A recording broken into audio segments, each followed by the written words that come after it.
It's all going down. Tyrone Bowman live.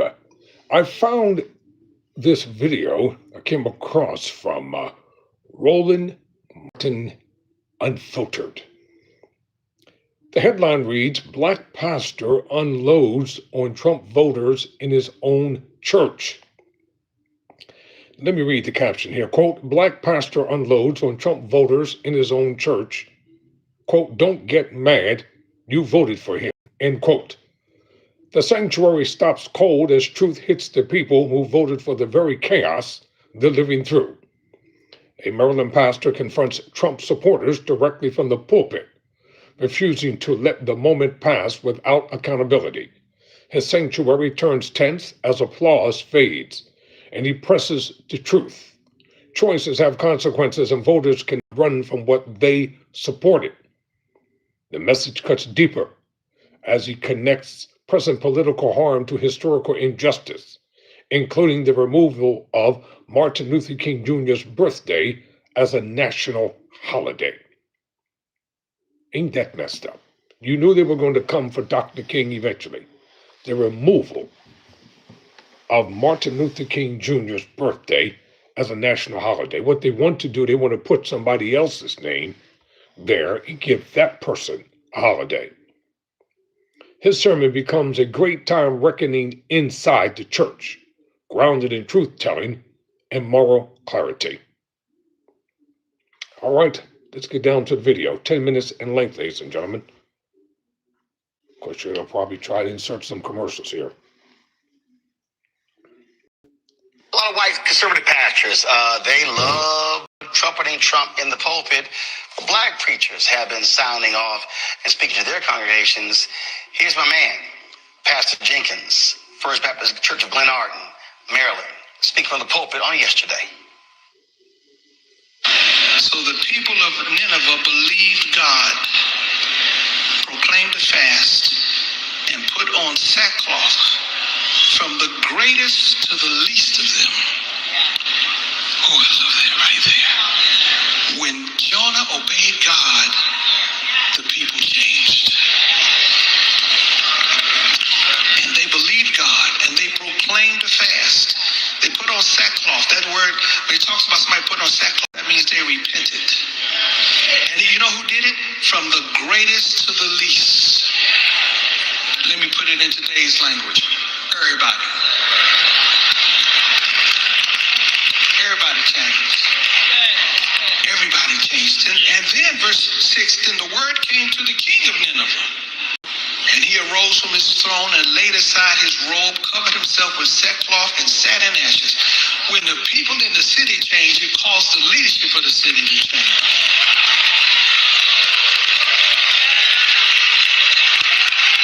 Maybe if Americans would change, the leadership of America might change.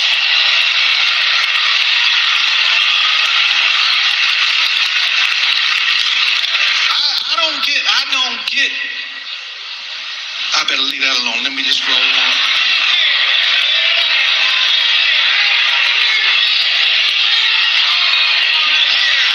I can't handle it. I have a problem.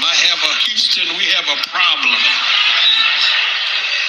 I don't get it. I don't get the support. I don't get it. I especially don't get people of color voting that way.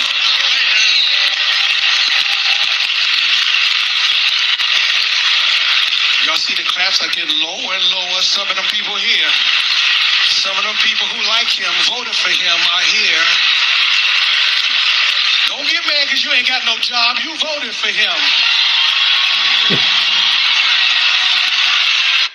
I recently purchased the most popular glucose meter. I had to rewind that. The pastor said, don't get mad because you ain't got no job. You voted for him. Quote, close quote. Let's get back to what the pastor said on that one. Maybe if Americans would change, the leadership of America might change.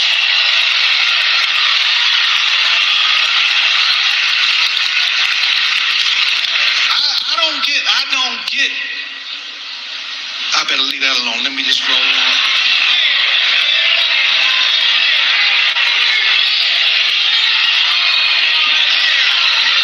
handle it. I have a problem. Houston, we have a problem. I don't get it. I don't get the support. I don't get it. I especially don't get people of color voting that way.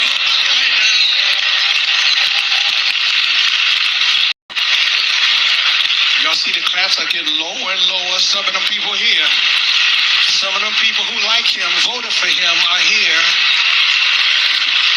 Don't get mad because you ain't got no job. You voted for him.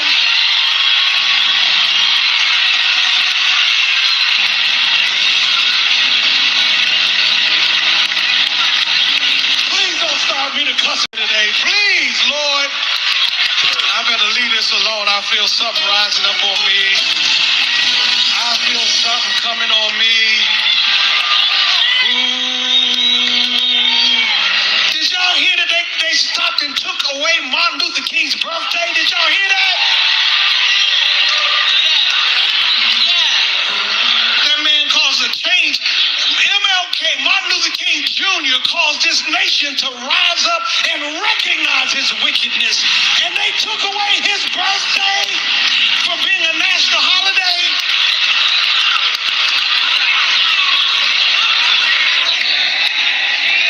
And I want you to listen to this video carefully. I'm going to talk directly to my people. While y'all are out there doing your thing, shaking your behinds and making your videos on TikTok and all these other outlets, we are being stripped of our constitutional rights. All of the gains that have been made from our ancestors from the civil rights movement, the stripping of Dr. Martin Luther King Jr.'s national holiday. And there has been no uproar from the black elite. None whatsoever. Over 2+ million, maybe even more black folk voted for the chaos and confusion and pandemonium that's going on in the country today, and you have a nerve to sit back and complain. All because you hated Kamala Harris. You couldn't stand her. So we don't want to hear nothing from y'all. You don't know what pain is yet. You're going to reap what you have sown. Oh, I better roll on. I better roll on. I feel a cussing spirit rising up in me. I better take advantage of the fact that I ain't cussed out nobody all day today. Somebody thank God today. I haven't said a cuss word all day today. But I feel something rising up in me. Some of y'all need to be cussed out. You stupid jackasses. Maybe if America would change, the leadership of our country would change. I have no issues, Ome Congo, with preachers speaking truth, even despite saying, yeah, some of y'all voted for him. Call them out and speak truth to power. Well, I mean, if these white evangelicals can get up there and praise Trump and have signs up, and even going back to the Bush days, voting for Bush is voting for Jesus, and in every way, shape, or form, they embrace Trump, and they do it brazenly. So it's about time that, and I know they're having many black pastors, but we need more of them speaking up, not only speaking up, but recording it and putting it out there, because even when we're watching a lot of these news networks, they always talk about, well, Trump's evangelical support is still outrageous high, but they never say white evangelical support, because black pastors of all faith, black or religious figures, I should say, have been speaking up against Trump, but they haven't been doing it loudly enough, and they have to do it from the pulpit. I mean, we come from a people where the church was so powerful in what we did to get our liberation, not just during the civil rights movement, but all throughout our time here. And I feel like, I'm not as connected to it as many other people, but just looking at it from a distance, I feel like that's something that we've lost over the last 20, 30 years or so. And right now we need to bring it back, because these white evangelicals for Trump, they're only growing stronger, not only in what they're saying, but the platforms that they're using to say it. Hey there, are you struggling to sell your... And to all you white, racist, bigoted evangelicals, you're someplace hiding behind your bodyguards and you're hiding in your mega churches. And you're sending out these pathetic appeal letters to the coward black people in your congregations, threatening them and intimidating them. And you try to use the Bible. Y'all use the Bible to try to justify slavery. You use the Bible to justify Jim Crow. Y'all try to use the Bible to justify every evil, wicked, damnable thing that ever happened in this country. Racism and bigotry and Jim Crow and segregation came from the pulpits of white churches. Slavery justification came from the pulpit out of the lips of white racist preachers. And you white racist evangelicals, you are going to regard and reap the day that you put America in the position that it's in today. I don't care if you don't like it. We don't like your bigotry. We don't like your racism. We don't like you trying to cuss black folk out from your pulpits and threaten us and intimidate us. Or something that you forgot. We are not our grandfathers and grandmothers. It's a different day, a different time. And we're not just going to sit in the pulpit and listen to what y'all got to say and think that's going to be the end of it. It ain't going down like that. So I absolutely agree. And I think we need to call people out, like specifically. So here's what I don't understand. When people are struggling, people will always preface what they say with, I'm not saying, you deserve, everybody deserves not to have a job or whatever, but you voted for Trump, or you deserve to be, deported because you voted for Trump, but no one really deserves that. My thing is, call people out, hold them accountable for what they do and the consequences of their actions. So if you know people, and one reason I think that a lot of the evangelicals don't is because Trump has this thing with vouchers, which I'm adamantly opposed to, where he's giving churches more money to open schools. They're getting more than vouchers. They took the hefty checks that lined the coffers. They took the money behind the scenes. Oh, those greedy preachers took the money, and the black ones too.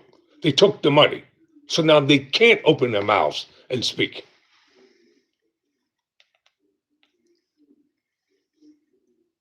To preach these things that are ungodly. And so all the pastors are doing are paying attention to if they get more money. They're not paying attention to whether their congregants have the money to pay their bills for everything. So I do think that we need to call a spade, and more black pastors need to do that. And I think we also need to talk about black men, because we listen to the talking about, black men are starting to vote for Trump. We need to have discussions about that in church and explain in black churches why that's nonsensical, why to vote for Trump if you're a black man is antithetical to black men rising. I just think that there are a lot of things that we need to talk about in church, and they've stayed away from it. And now that the Supremes have given churches, I guess, the new right, because it was precedent that churches can get involved in elections, that churches can now get involved. I think we should say more about it, since now the Supreme Court has given us carte blanche to talk about it in churches. And I think that the church has always been the opium of the masses for black people. Again, not just during the civil rights movement, but when we were enslaved. And so the church needs to do a lot of educating.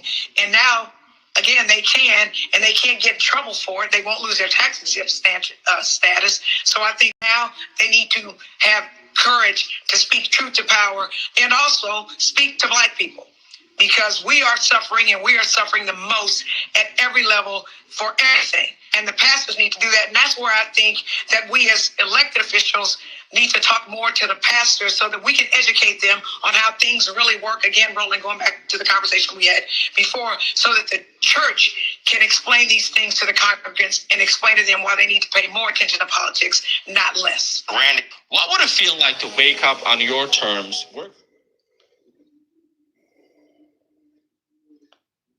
love seeing black pastors taking the role that they really used to have back in the day of leading the black community. It feels like it did back in the day. They are being courageous and giving us the word that we so desperately need.